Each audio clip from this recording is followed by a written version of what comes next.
Hey everybody, welcome to another episode of the Machine Shop, Matt's Office Edition. As you can see in my last couple machine shops, I've been moving around. The very simple explanation for why that is we are crazy busy. My usual studio, Studio B for Barker, has been occupied by all kinds of people that we've had in town playing games, and I keep getting shifted around. So, no big deal.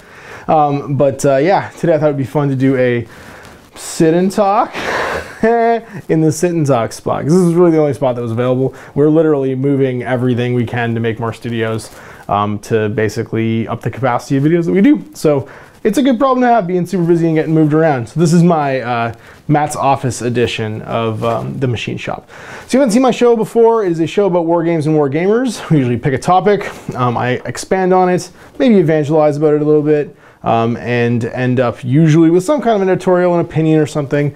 The topics usually come from discussions with you guys, either on my Facebook page, on YouTube, or in the comments on the MiniWarGaming site. Most likely place to get my attention and start a conversation with me is either reply to a comment of mine on YouTube, talk to me on my Facebook page, or yeah, that's really it. Those are the two best ways to do it. Or you can email me, ash@miniwargaming.com, which we usually do to set up battle reports for you guys to come in and play games. So yeah, this week we're going to talk about clubs, stores, and basements. Why are we going to talk about that? Well, it's been on my brain the last little while, and it's one of those things that I think is an interesting topic to explore, the pros and cons of all these things. Now, I've traveled around North America and continental Europe quite a bit, you know, doing the wargame thing when I was working for Games Workshop, and I've seen a lot of people who play these games. I've met a lot of gamers.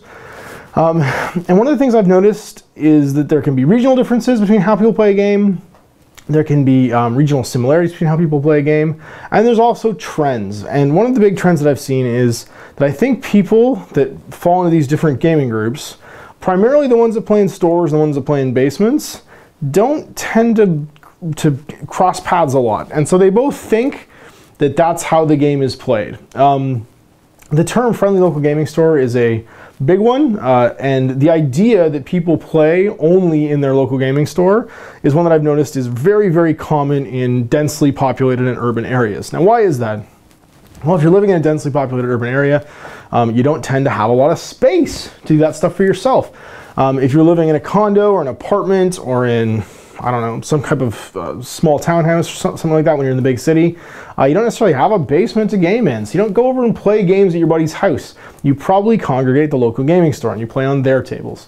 Likewise, if you're in a less densely populated urban environment and there's maybe less gaming stores around or even no gaming stores around, games tend to take place in garages, basements, at home, at somebody's house. There's somebody basically taking the plunge and being the community leader, or that has their own hobby space and is recruiting other hobbyists to come play in that gaming location. So these are patterns that I've seen. And like I said before, they don't cross paths very much. And the reason they don't cross paths very much is they're probably not regional to each other, not local to each other. People that tend to play in gaming stores do it for a very specific reason. They don't have a place to play otherwise. People that play at home do so for a very specific reason. They don't have a place to do it otherwise. They probably just do it at home because there's no gaming store. Now, neither of these things are right and wrong, and they both have their own strengths and weaknesses. But what I want to do at the end of this is talk about the alternative, which is clubs. Now, gaming clubs are a hybrid of those two things, and we'll get to that in a bit. But I think that basically segues pretty much from my intro. Why do I want to talk about this stuff? Because I think it's important. I think it's important to recognize sort of the facts about these two possibilities, and because I think it's worthwhile talking about gaming clubs. So on with it. Let's start with one of them. Let's start with, oh, I don't know, gaming stores. All right, so the friendly local gaming store. Lots of advantages here. Now, first and foremost being, if you want to play in a friendly local gaming store, you don't require your own gaming space. Now, for miniature wargaming, that's a big investment. You can often spend 2 to 3 to 4 times as much money building a nice gaming table as you would building an army. And so to have that sort of onus, that responsibility taken away from you or provided for you is a huge not only financial relief, but just work relief. Likewise, having a place where you can meet other players. Hopefully that's an advantage of having a gaming store. You can meet people that play the game that you play, more people. You can get out of your sort of like standard game that you've been playing against your friends and play new and interesting people. New and interesting people will come along because they're all attracted to the gaming store, because hopefully they can get the products for the game that they play there. Now, that's a huge advantage. Space money, and of course, having the availability of new players and the products, hopefully, that you're interested in. Those things can be very attractive to a gamer, especially new gamers, young gamers. If you are learning in, for instance, a corporate store, a store that is actually the person creating the models, then you might actually get some help too, learning to do things like paint and play. And depending upon the store owner and a friendly local gaming store, you might get it there too. You also might encounter volunteer corps for different games, press gangers, henchmen, what are they called for Dark Age? Legionnaires, I think it is. People like that that have, you know, they're volunteering their time because they love a game and they want to show it to you. They want to demo you the game. They want to help you do whatever it is you do to make their game more popular, find more opponents, and grow their own community. So it's very possible that all of those things are things that you encounter at a friendly local gaming store. Now, the cons, and there are cons. I think that one of the things that I want to say before I get too far into the rest of this and I start talking about cons is, warning, there will be generalities in the future. Everything I just said was a generality, right? Those are general positives about a wargaming store. Your local wargaming store might not do any of those things, but on average, those are things that we can hope you can get at a friendly local gaming store. Likewise, generalities, there will be generalities in the cons too. Hopefully not too many. And as I go through all of these things, don't think too much about your own location because your own location is going to be a unique mix of these pros and cons and hopefully representative of you and your community building efforts and how you are included in a community. Or not, I don't know. But yes, there will be generalities, so take that with a grain of salt. So cons for friendly local gaming stores. Well, there can be lots of them. Heavy use of the gaming space can often mean it's crowded, damaged, or games are rushed. So for instance, if you're in a gaming store and there's a whole bunch of people lined up to play the game you play, you might have to wait. You might be playing on very damaged or beat up terrain, and you might have to get your game done in a really set amount of time, like store owner might say, or you know, the activity organizer might say, you have an hour to play, you can only play this game size, however it is. Sort of the price you pay to sign up and play and have all that stuff done for you by playing in a gaming store is, you don't necessarily have the freedom of choice that you would maybe playing at home. You have to use whatever terrain's available. You have to play on the table that's available. You have to play against the opponent maybe that's available. If you didn't bring an opponent or you didn't come with somebody looking to play a game. You might not even get to play if it's very busy and you know there's a lineup for table space. So these are all cons. These are all things that can not be as great about going to a local gaming store to play. You might not be allowed to play a game if it isn't for sale in the store. Very often store owners, you know, they might not check, but they might not be super thrilled to encourage people to play a gaming system or, you know, be playing a game that they themselves don't retail. Now that can be a way to get them to retail it, but if they have no interest in it or if it's a dead miniature game, it can be a struggle to even get to play. Because the tables might be open for specific games or specific games on a specific night that are, you know, being supported or being sold in that store. You may not get to play the game that you want. You may not be able to get a table at any given time, or you might need to wait until others are finished. Like I said earlier, there's a good possibility that certain games only happen on certain nights. So if your day off is Tuesday and Infinity Night is on Thursday, you might not get to play on that Infinity Night. It's not as flexible. You are working to someone else's schedule. And that's my last point, is you will always be playing to the working schedule of that shop. So if you don't get off work until 6 or 7 o'clock at night, and that store closes at 9 o'clock, you got a 2-hour window to get a game, 2 to 3 hours. Maybe you won't get a game every night. And you can't just pick up and play a game necessarily anytime you want. That might be not the case. You might have a general open gaming space in your local store. Like I said, I'm making generalities here, but it's a good possibility that some people out there will run into conflicts between a store schedule, just even their operating hours when they're open, and their own personal schedule. And that, if that's their only place to play, can be super inconvenient. You're playing on someone else's schedule. So there's my discussion about stores. Like I said, I'm making some generalities here, pros and cons, but there's very strong strengths and weaknesses, especially if you're living in a dense urban environment, you don't have a lot of space at home, you're living in an apartment, whatever, to playing in your local gaming store. Obviously, proximity to product, new players, and not having to have your own gaming space, gaming room, or gaming equipment, that's a huge pro to some people, especially new gamers, because the investment to have that stuff of your own can be a giant, huge thing. So let's look at the next thing, which is the basement. So playing in the basement, playing at somebody's house, playing on someone else's terrain collection.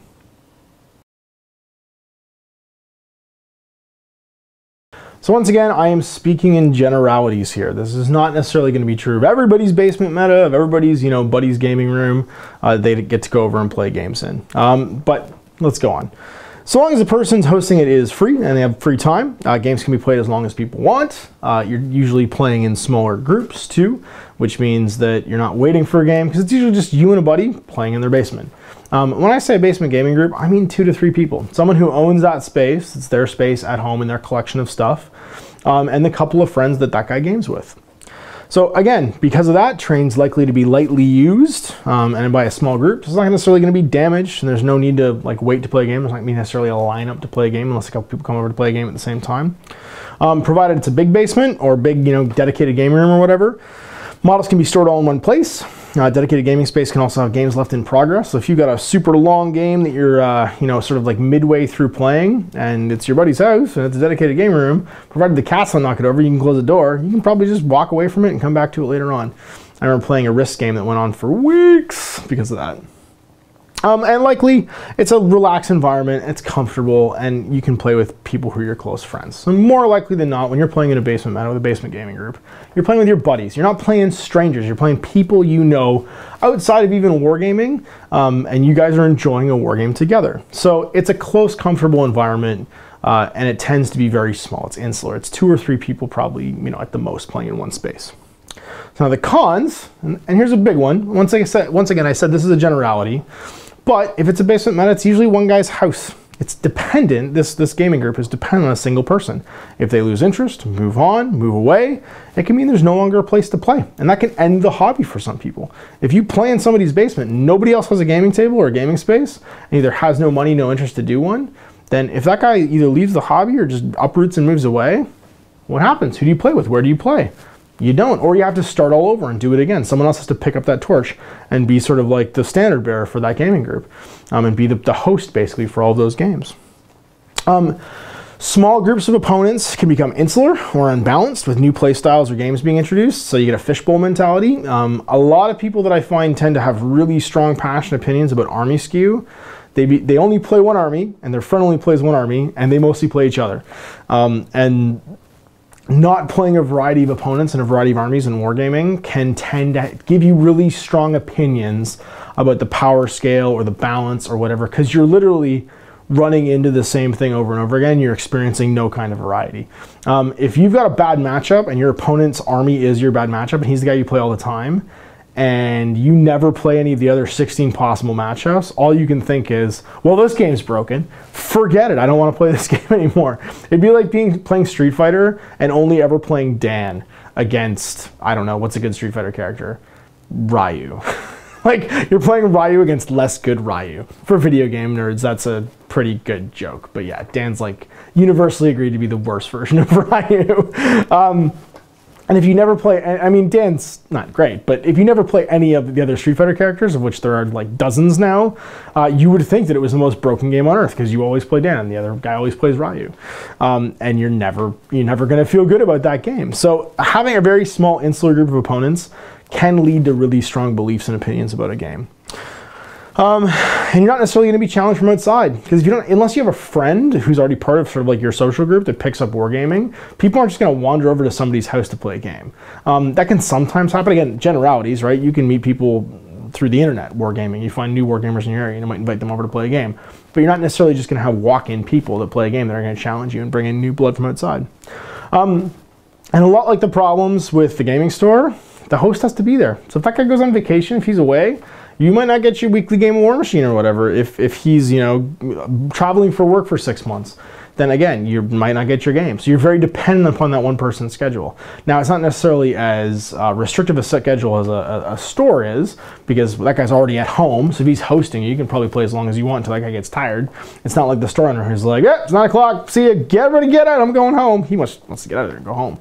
But it can be restrictive, and again, there's an inherent weakness in that system. So, we've talked about stores, we've talked about the basement, playing in the basement, playing at somebody's house. And I've tried to present as best as I possibly can two balanced and equal, sort of opinions. Now, there are strengths and weaknesses to both, and I, as a gamer, have been part of both and had a great time playing in stores. And had a great time playing in my friends' basements and actually being the host. 9 times out of 10, playing games in that basement mentality, I've been the host. I was the host when I lived in Toronto for 10, 11 years. I was the guy that would actually build scenery and host people, just have people over and play at my house. But there is a different way. There's a way that I don't see very often, especially in North America, and that's clubs. And so I want to talk about clubs, but I want to be very specific what I mean when I say clubs. Okay, so now when I say club, I don't mean a group of guys who get together. People who play in their basement and people who play in a store might think they're a club. When I say club, I mean a real, chartered, bank accounts held, has its own space club. I mean like the Rotary Club or the Shriners. I mean a club that owns property or rents property and is actually recognized as an organization.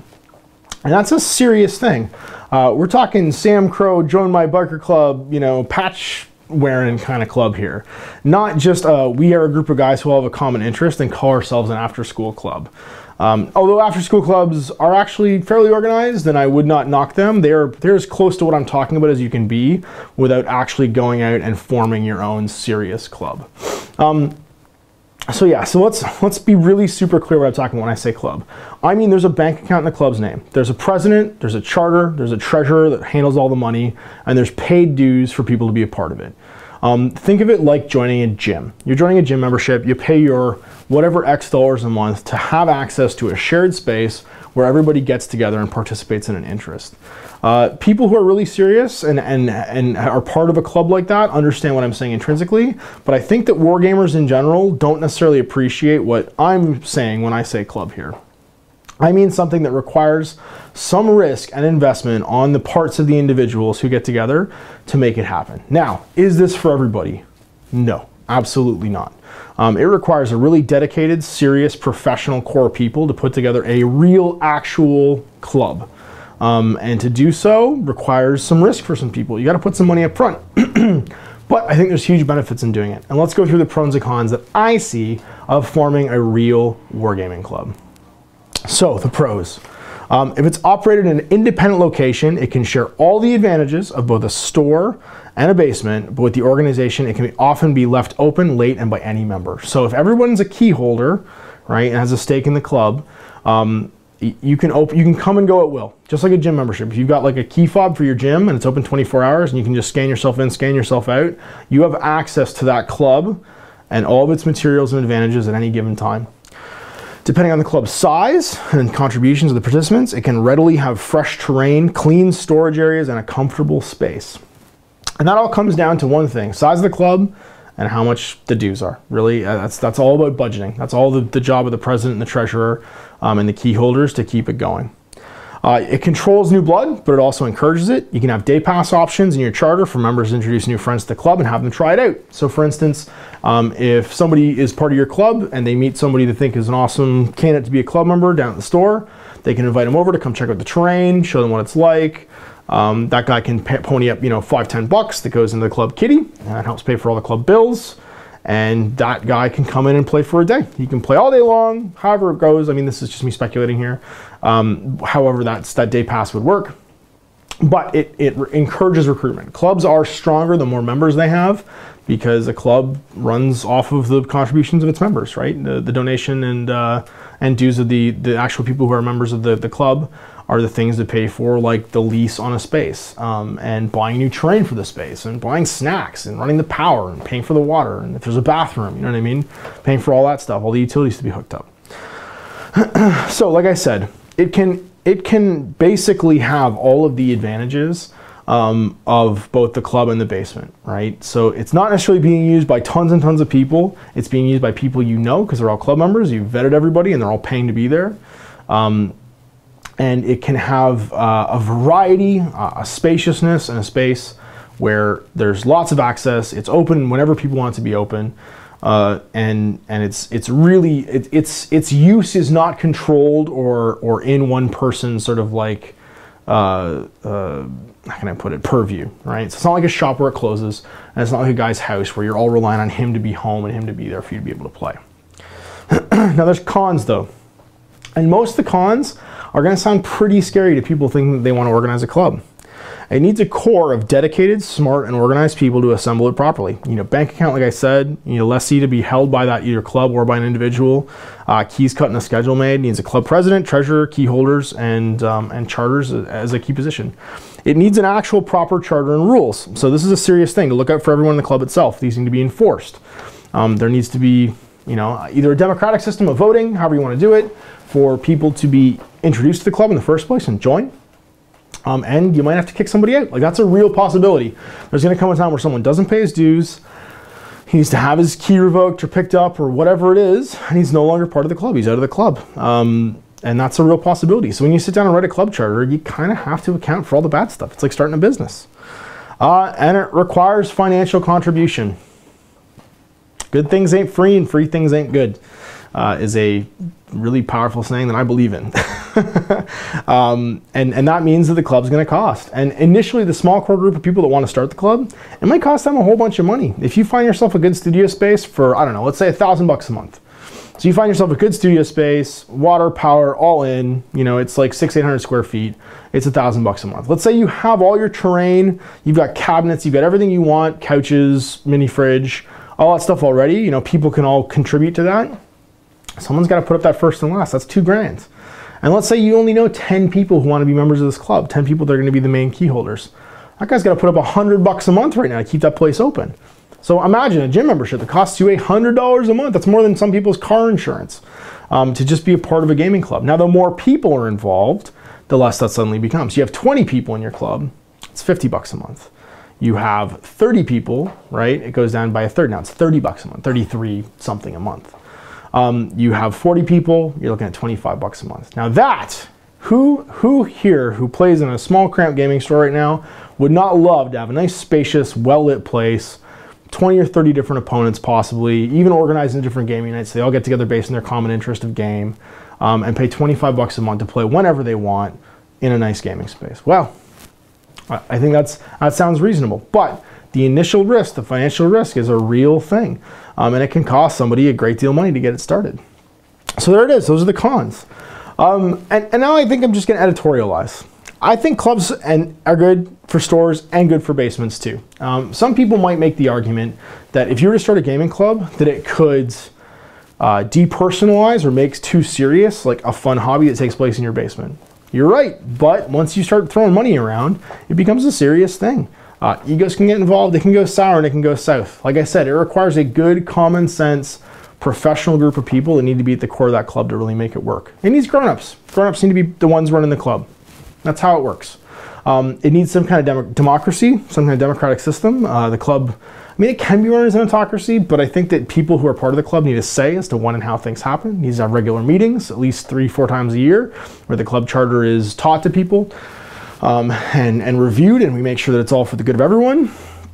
And it's also good for stores, because here's the thing. If you're playing your war game all the time, you are doing the most favorite thing usually when you walk into a gaming store that a store owner wants. You walk in, you know exactly what you want to buy, you go grab it off the wall, you walk up to the cash register, and you pay the guy for it. That's it. That guy's tired if he's dealing with tens and dozens of kids every day. If you just come in and make a sale off the street because you've just played your last game of 40K and you're super excited about blah unit, and you just walk in off the street, grab it, throw that guy money, and walk out, that's the least possible effort that I could put in for the most possible reward. And the more people play games, the more they tend to want to, the more they consume the product they have, right? The more they get through painting and playing with what they have, the more that they're ready to move on to something else. It's good for a gaming store to have a club in the area, because those people are actively taking part in their hobby. They're not bogged down and slowed down. They are working on and doing the stuff that makes them want to do more stuff, right? They're playing a lot with an army, so they see the units they want to add. If the club's got painting contests or even a painting requirement, you know what I mean? Like some people, if I was running a gaming club, you'd have to have painted models to play in my gaming club. That's going to be an unpopular opinion, but I won't necessarily want people to not have painted models. And you know what? That club could do painting nights, and I'd be willing to teach people how to paint, or even sit down and just, you know, like watch a bad movie and have a painting night at my painting club. But I would want to encourage, if you're going to be part of my club, there's going to be standards, man. You got to pledge. My motorcycle gang's for the hardcore and the initiated. And you don't have to be a great painter, but I require people to have some effort. You know what I mean? More showing up is not good enough. You got to put some effort into play and to roll in my club. But yeah, it's good for stores. It's good for the basement meta because it does give people a place to congregate. And you can always go back and play in your basement. If you are part of a club and you have a gaming place at home too, nothing stops you from meeting new people at the club. And you know, if you like them, invite them over to your basement and you get new opponents. So I think that a club, having a gaming club in your area, and they seem to be more and more infrequent these days. There's something that seems to be dying off, and I think that it's that first scary thing that I said, where it requires organized grown-ups to take a bit of financial risk and put something together and to treat it really seriously. I think that's why. People used to be willing to do that in the past, and it seems to be more and more of an alien thing to get people together and build something like a club. And you know, I think that more people should do it, and I think it would be good for this hobby in general if people organized themselves and didn't wait to have something handed to them and didn't make themselves victims to circumstance, you know, victims to, you know, that guy who's got the gaming table moving away, or that gaming store being closed when you're off work, or whatever. Taking your sort of destiny in your own hands and building something that you want and people you want to play with. So gaming clubs, that's my editorial. Some of my opinions might not be the most popular, but that's personally, I'm a guy that rolls up his sleeves when he wants to do something and just makes it happen. And I tend to be, like, look where I work. I tend to be surrounded by people that do the same thing. And that's just kind of how we roll. If it doesn't exist, we make it for ourselves. So yeah, I hope you guys enjoyed that. So there's my discussion of stores, the basement, and clubs. Ending in, of course, my little editorial opinion about gaming clubs in general and how I think they're a great sign of hobby health and a huge accomplishment for people that do it. So let's check out this week and what I've got on the painting table. All right, so here's my on the painting table for this week, literally on my painting table. So you can see here's my desk and all the piles of models that aren't quite finished yet, my airbrush, my compressor, all that fun stuff. So this week I've been working on stuff for the Infinity League that I'm going to be running. It's going to start filming on Saturday, actually. And as this was the only faction not represented, I decided to do a Yu Ching army. So I painted this Yu Ching army this week. It's got a Shaolin Monk, one of the cool old ones doing the high kick, 3 Zanshis, a Shangzi Invincible, a, oh, what is it? Yukong Invincible, I think? It's the one with the auto mid kit and the HMG. A Zine HMG with the multi-spectral visor. A Celestial Guard. He's the Guangxi controller eventually when I get my Guangxi. And a Guilang Skirmisher. He's the TO camo guy. Can be a forward observer, a mine layer, all kinds of other things. The Ghost Wolf. That's what I painted so far, these 9 models. I'm pretty happy with them. I went with a traditional color. I think I used these colors, I believe. Where are they? I used a bunch of Vallejos. In my airbrush, I used Dark Flush was the high tone. The base tone was Gory Red, Vallejo Game Air. And then the in-between color is here somewhere. There it is. Deep Orange. So these 3 through the airbrush, and they're all just cut with Vallejo Thinner Medium. This is new. Maybe you guys will like this. I'll actually show you the color scheme I used. So the base coat was all that. You can see it right here. Another thing I do, these are all the guys that are waiting to get painted. So I have 2 Tiger Soldiers, one with a boarding shotgun and one with a combi. And then my Zanshi Yisheng Doctor and Hacker that need to get painted. An old Invincible, Zuyang Invincible, that is it. The old Zuyang Invincible with multi-rifle, and a, oh, what's this guy called? He's a Haktao with a multi-rifle too. They're still in the painting queue. I'm going to get them done too because they're part of my painting pledge. And then down here I've got piles and piles of more Infinity. Tons of Infinity stuff sitting in a pile. I need to get these guys finished as well. My 3 guys in the back here are all my HVTs for my Pano. And I got a Knight, a Hexa, and a... Oh, who are you? You're the Spec Ops guy. Yeah, Spec Ops Fusilier. The Indigo Spec Ops Fusilier I need to get done. Of course, I guess I'll just show you my desk now. I got my old Squall. He's literally been sitting here, like, mad at me that I haven't finished him for a while. He needs to get finished. And then, like, lots of other things here on my painting table I need to get done. More Ariadne stuff. I got a Mirage 5 team. Yeah, my Spec Ops, my other demo guy, a Kazakh Doctor, various ogres, the bakers there, just never apparently getting finished because I have so much that needs to get done. And then yeah, my bases. You can see here, this is how I do my bases. Again, these are the same exact plastic card style bases, tech bases that I make for my what do they call them, my Ariadne, I just painted them differently. And I just put them on tape and then airbrush them, and then I actually just leave them on there to paint. So they get their little like details and rust marks and dirt and stuff like that right while they're on there.